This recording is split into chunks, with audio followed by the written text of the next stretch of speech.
If a bike is set up well, you can get the maximum amount of power for the minimum amount of effort. If it's set up badly, you're going to be losing out a lot on that.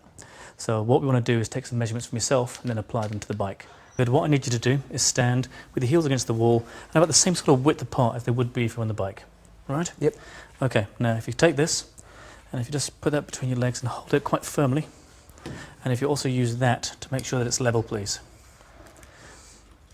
Okay? Now what I'm now going to do is measure from the top of here to the ground, which will effectively give us the inside leg measurement. Yep.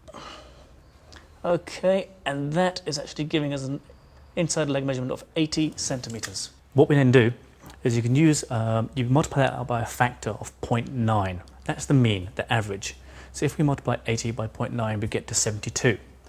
Now what that means is, from the top of the saddle down to the middle point of the bottom bracket, in line with the seat tube, that should be the mean of 72.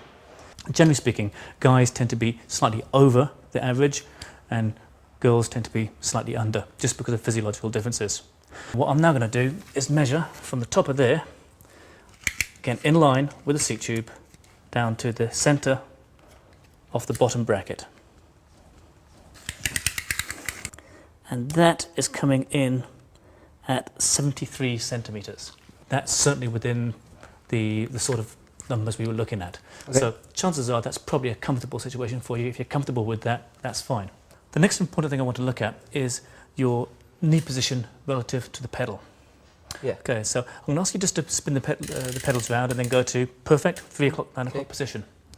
Now, what we do to check this is we take a measurement from, see this bony part on the outer part of the knee? We're going to take a measurement from there and see where it dissects the pedals. Position that just on the outside part of the knee and just see where that falls. Now looking at that, that is actually exactly in line with the mark on the cleat.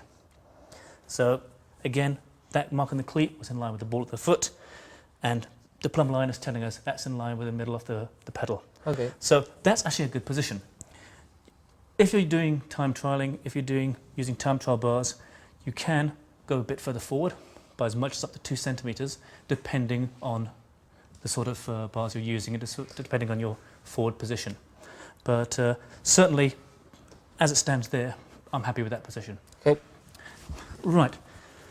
Just want to have a quick look at your reach. So if you could go onto the hoods for me, please. Now, what I'm seeing here is the arms are relaxed. There again is a bend. That's fairly comfortable. You can easily reach for the brakes, yep. Yep. So, looking at that, that actually is a well set up position for you on that bike. We actually don't need to make any changes to that. Okay.